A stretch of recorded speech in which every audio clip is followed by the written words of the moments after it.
Hi, welcome back to philosophy class. Today I am going to teach about the semester 4 in which you have to study a Western philosophy. In Western philosophy, in semester 4 for MJC student or MIC students, they have to go through the Western, ancient as well as modern philosophy.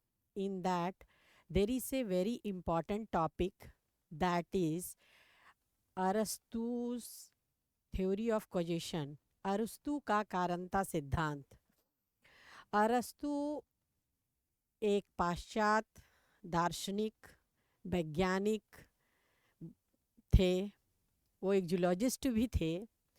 तो उन्होंने जो दर्शन जो उन्होंने दर्शन में उन्होंने जो कारणता सिद्धांत दिया है, उसकी आज हम विस्तृत चर्चा करेंगे। अब प्रश्न उठता है कि कारणता सिद्धांत आता कहाँ से, कारणता सिद्धांत है क्या। सबसे पहले हम जानेंगे कि कोई भी घटना घटती है तो उसके संबंध में हम ये जानने का प्रयास करते हैं कि वास्तव में कोई घटना क्यों घटी, कैसे घटी। जैसे यह विश्व को देखते हैं तो इस विश्व को देखने के बाद हमारे मन में कई तरह के प्रश्न आते हैं। सबसे पहले, यह विश्व का निर्माण क्यों हुआ, कैसे हुआ, किन कारणों से उसकी उत्पत्ति हुई है, यह मतलब विकास का परिणाम है या सृष्टि का परिणाम है, किन तत्वों का उपयोग किया गया इसे बनाने के लिए, आखिर में इसका क्यों सृजन हुआ, और विश्व में जो हमें विविधता, नियमितता, अ, आकस्मिकता घटनाओं का जो देखने को मिलता है, क्रमिक विकास भी मिलता है, ये सभी हमें अचंभित करता है कि आखिर में ऐसा क्यों होता है, ऐसा कैसे होता है। तो एक दार्शनिक, हम जानते हैं कि दृष्टि ही सृष्टि होती है, यानी दर्शन सृष्टि का परिणाम है, दृष्टि का परिणाम ही सृष्टि है। दर्शन हमारी देखने की दृष्टि है, और जितने भी दार्शनिक हुए हैं, चाहे वो भारतीय हो, पाश्चात्य हो, यूरोप के हो, कहीं के भी हो, उन्होंने जिस दृष्टि से देखा, उस दृष्टिकोण से विश्व की व्याख्या करने का प्रयास किया। चाहे वो ज्ञान मीमांसा क्षेत्र में हो, तत्व मीमांसा हो, नीति शास्त्र हो, सौंदर्य शास्त्र हो, किसी भी क्षेत्र को, तो अपने दृष्टिकोण से वो उसकी व्याख्या करने का प्रयास किया। यह कारणता सिद्धांत जो अरस्तु महोदय ने दिया है, ये पाश्चात्य दार्शनिक है। हम जानते हैं कि ज्ञान को एक निश्चित धरातल पर देने का प्रयास सबसे पहले सुकरात, जिसको अंग्रेजी में सॉक्रेट्स कहते हैं, उनका शिष्य प्लेटो है, और उन्हीं का शिष्य एरिस्टोटल है। इसको अरस्तु भी कहा जाता है, एरिस्टोटल भी कहा जाता है। तो अरस्तु ने जो विश्व की व्याख्या करने का प्रयास किया, वो बिल्कुल ही वैज्ञानिक है, बिल्कुल ही तार्किक है, और अन्य सभी दार्शनिकों से उनका विचार बिल्कुल ही भिन्न है। जब हम किसी चीज़ की व्याख्या करते हैं तो उसके मूल रूप से जो दृष्टिकोण होता है, वह ज्ञान मीमांसा की दृष्टि से होती है, तत्व मीमांसा की दृष्टि होती है। जब हम ज्ञान मीमांसा की बात करते हैं तो हम ये जानने का प्रयास करते हैं कि ज्ञान के साधन क्या है। प्रत्यक्ष, अनुमान, उपमान, शब्द, अर्थापत्ति, संदेह, एकी, इंट्यूशन, संज्ञान, संदेह, कई तरह के हो सकते हैं। क्या वास्तव में सोर्सेस ऑफ नॉलेज क्या है। जब हम तत्व मीमांसा की बात करते हैं तो किसी चीज की उत्पत्ति के क्या सोर्सेस हैं, यानी किस चीज से वो उत्पन्न हुआ है, इसकी हम व्याख्या करते हैं। तो ये विश्व के कारणता सिद्धांत को बहुत ही अद्भुत वैज्ञानिक तरीके से सुकरात महोदय ने अरिस्टोटल ने व्याख्या करने का प्रयास किया। यहाँ हम देखेंगे कि अरस्तु जो है, इन्होंने जो कारणता सिद्धांत को बहुत ही व्यापक, तार्किक और तात्विक दृष्टि से प्रस्तुत करने का प्रयास किया, यानी तत्व मीमांसात्मक दृष्टि उन्होंने रखी है। प्रत्येक घटना का, हम जानते हैं कोई भी घटना घटती है तो उसका कारण होता है। अब प्रश्न उठता है कि एक दार्शनिक होने के नाते कोई भी घटना कैसे घटी के साथ साथ क्यों घटी, इस पर भी हम व्याख्या करते हैं। अरस्तु ने कैसे घटी, क्यों घटी, इस सब की भी व्याख्या करने का प्रयास करते हैं। अरस्तु ये बताने का प्रयास करते हैं,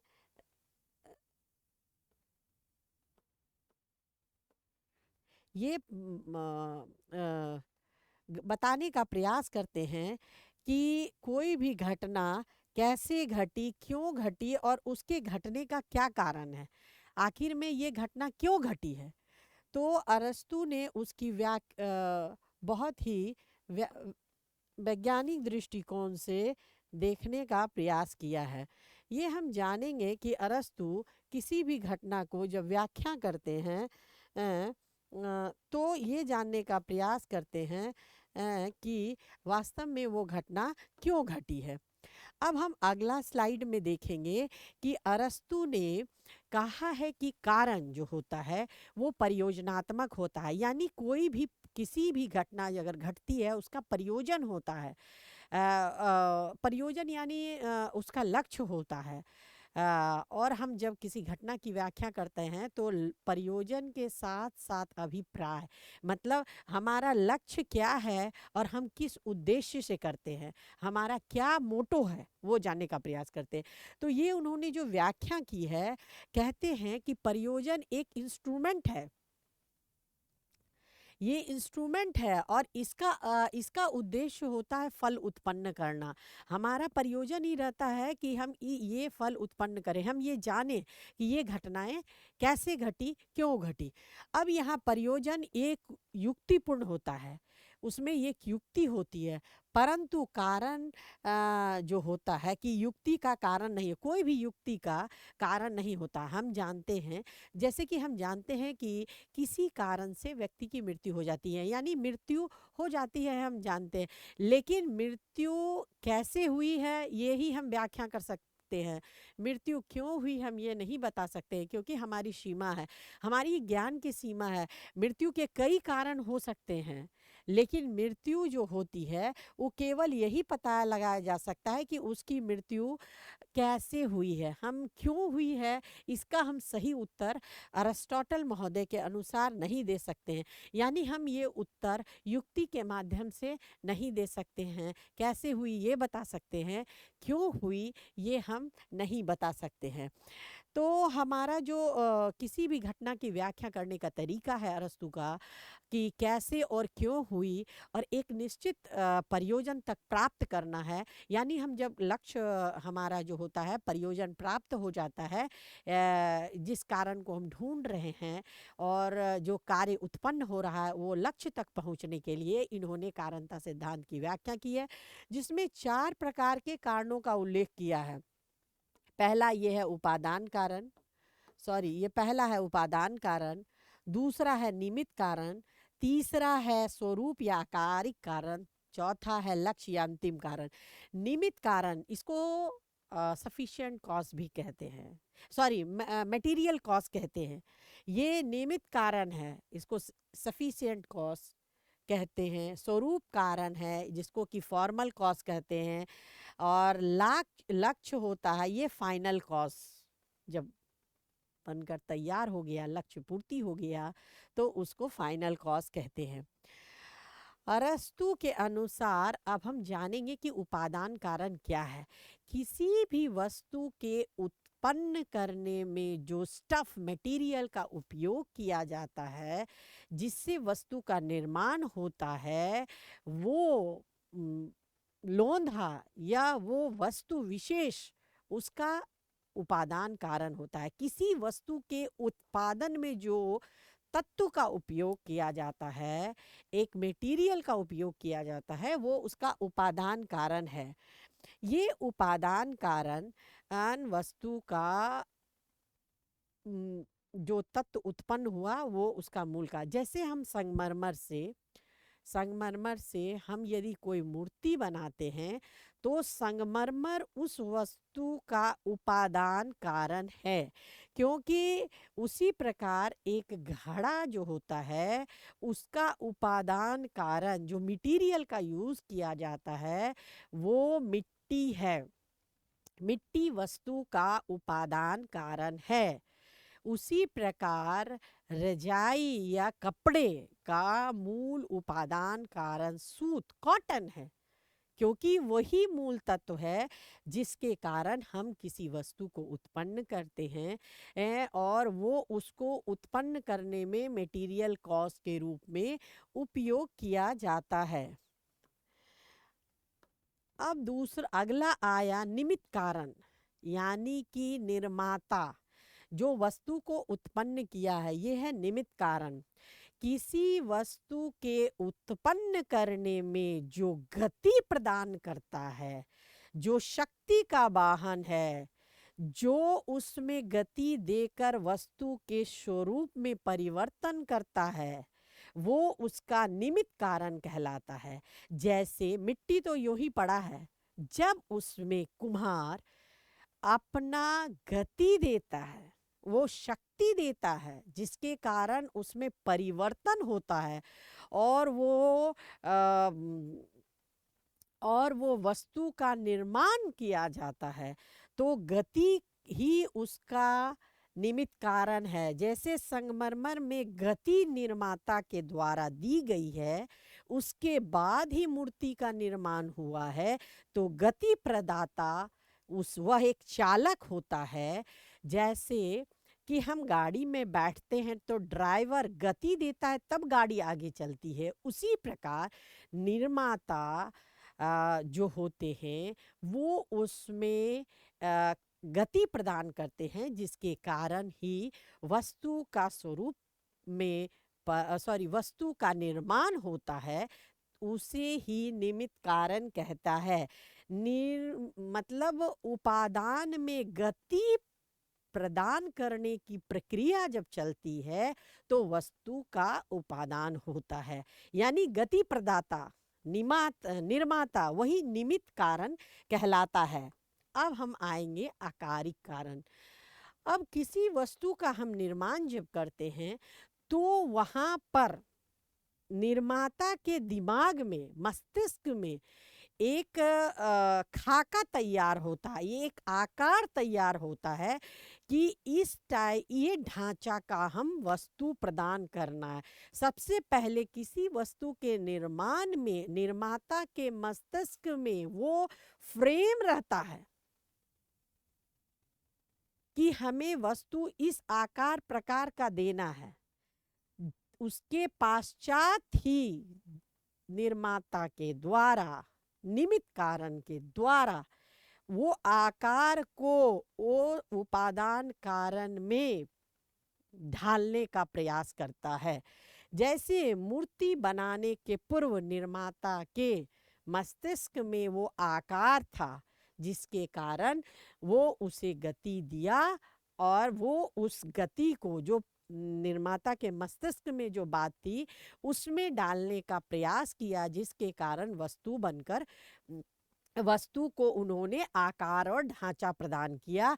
यही उसका निमित्त कारण है। वास्तव में ये प्रत्यय है, ये विज्ञान है, ये स्वरूप है, ये उसके मस्तिष्क की उपज है। वास्तव में formal cause is not a cause but it is a brain where he have designed the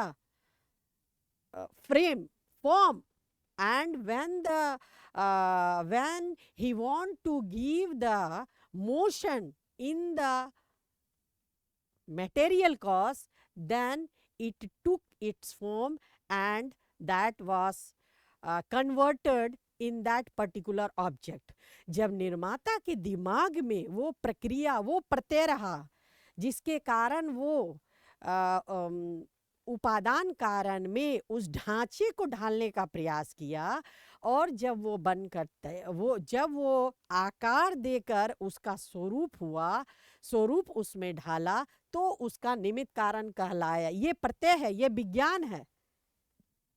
यूं ही कोई चीज अपने आप नहीं हो जाती है, पहले वो किसी के मस्तिष्क में फ्रेमवर्क बनाया जाता है, उसके बाद ही वो बनता है।